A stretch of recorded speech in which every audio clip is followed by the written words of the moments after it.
ಎಲ್ರಿಗೂ ನಮಸ್ಕಾರ. ಇವತ್ತು ತುಂಬಾ ಈಸಿಯಾಗಿ ಮಾಡುವಂಥ ಒಂದು ಟೀ ಟೈಮ್ ಕೇಕ್ ಅಂತ ಮಾಡ್ತಾಯಿದ್ದೀನಿ. ಮಕ್ಕಳು ಸ್ಕೂಲಿಂದ ಬಂದಮೇಲೆ ಇದನ್ನು ನೀವು ಮಾಡಿಕೊಡ್ಬೋದು. ಒಂದು ಅರ್ಧ ಗಂಟೆ ಅಥವಾ ಒಂದು 35 ನಿಮಿಷದಲ್ಲಿ ಇದು ತಯಾರಾಗುತ್ತೆ. ಒಂದು ವಿಶೇಷ ಅಂತಂದರೆ ಇದಕ್ಕೆ ನಾನು ಸಕ್ಕರೆನ ಬಳಸಿಲ್ಲ. ಮನೆಯಲ್ಲಿ ಏನು ಪದಾರ್ಥ ಇರುತ್ತೆ ಅದನ್ನು ಬಳಸ್ಕೊಂಡು ಮಾಡಿರೋವಂಥದ್ದು. ಇಲ್ಲಿ ಹಣ್ಣಾಗಿರೋವಂಥ ಒಂದು 3 ಬಾಳೆಹಣ್ಣು ತೊಗೊಂಡಿದ್ದೀನಿ ನಾನು. ಅರ್ಧ ಕಪ್ಪಲ್ಲಿ ಒಂದು 3/4 ಕಪ್ನಷ್ಟು ಎಣ್ಣೆನ ತೊಗೋಬೇಕು. ಅಂದರೆ ಯಾವುದೇ ವಾಸನೆ ಇರಬಾರ್ದು. ಇದು ಅರ್ಧ ಕಪ್ನ ಮೆಷರ್ಮೆಂಟಲ್ಲಿ ನಾನು ತೊಗೋತಾ ಇರೋದು. ಅರ್ಧದಷ್ಟು ಮೊಸರನ್ನು ಹಾಕ್ಕೊಂಡಿದ್ದೀನಿ. ಅಷ್ಟೇ ಪ್ರಮಾಣದ ಬೆಲ್ಲನ ಹಾಕ್ಕೋತಾ ಇದ್ದೀನಿ. ನೀವು ಬೇಕಾದ್ರೆ ಸಕ್ಕರೆ ಕೂಡ ಹಾಕ್ಕೋಬೋದು ಇಷ್ಟಪಟ್ಟಲ್ಲಿ. ಬಾಳೆಹಣ್ಣನ್ನು ಹಾಕ್ಕೊಂಡು ಎಲ್ಲವನ್ನು ಚೆನ್ನಾಗಿ ಒಂದು ಫೋರ್ಕಿಂದ ಮೊದಲನೇದಾಗಿ ಮಿಕ್ಸ್ ಮಾಡಿಕೊಂಡು ಆನಂತರದಲ್ಲಿ ನಾವು ವಿಸ್ಕ್ ಮಾಡ್ಕೋಬೋದು.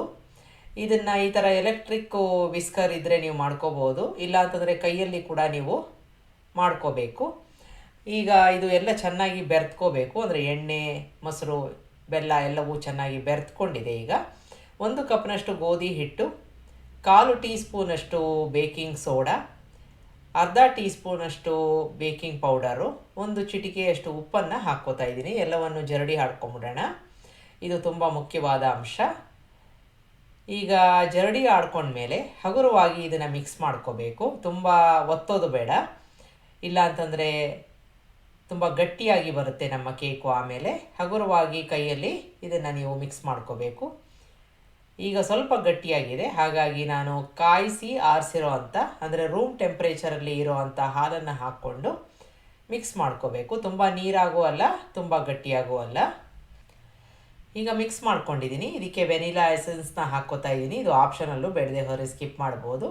ಯಾವುದಾದ್ರೂ ಡ್ರೈ ಫ್ರೂಟ್ಸ್ ಇಷ್ಟ ಇದ್ದಲ್ಲಿ ನೀವು ಅದನ್ನು ಹಾಕ್ಕೋಬೋದು. ನಾನಿಲ್ಲಿ ಕಪ್ಪು ದ್ರಾಕ್ಷಿ ಸಿಗತ್ತಲ್ಲ ಅದನ್ನು ಹಾಕ್ಕೊಂಡಿದ್ದೀನಿ. ಮತ್ತೆ ಹಗುರವಾಗಿ ಮಿಕ್ಸ್ ಮಾಡಿಕೊಂಡು ಬೇಕಿಂಗ್ ಟ್ರೇನ ಈಗಾಗಲೇ ರೆಡಿ ಮಾಡ್ಕೊಂಡಿದ್ದು ಅದಕ್ಕೆ ಹಾಕ್ಕೋಬೇಕು. ನೀವು ಬೇಕಾದರೆ ಬಾಣಲೆನಲ್ಲಿ ಬೇಕ್ ಮಾಡ್ಕೋಬೋದು. ನಾನಿಲ್ಲಿ ಅವನ್ನಲ್ಲಿ ಇಟ್ಕೊಂಡಿದ್ದೀನಿ. 180 ಡಿಗ್ರಿ ಸೆಲ್ಸಿಯಸಲ್ಲಿ ಒಂದು 35 ನಿಮಿಷದಿಂದ 36 ನಿಮಿಷ ಆಗಿದೆ. ಪೂರ್ತಿಯಾಗಿ ಆರಿದ ಮೇಲೆ ಇದನ್ನು ನೀವು ಕಟ್ ಮಾಡಿ ಸವಿಬೋದು. ತುಂಬಾ ಚೆನ್ನಾಗಿರುತ್ತೆ. ಒಂದು ಸಲ ಮಾಡಿ ನೋಡಿ. ಬೇಗ ಆಗುತ್ತೆ, ರುಚಿಯಾಗಿರುತ್ತೆ. ಜೊತೆಗೆ ಯಾವುದೇ ಒಂದು ಮನೆಯಲ್ಲಿ ಇಲ್ಲ ಅನ್ನೋ ಒಂದು ಪದಾರ್ಥದಿಂದ ಮಾಡಿಲ್ಲ, ಎಲ್ಲವೂ ಮನೆಯಲ್ಲಿ ಇರೋ ಅಂಥದ್ದು.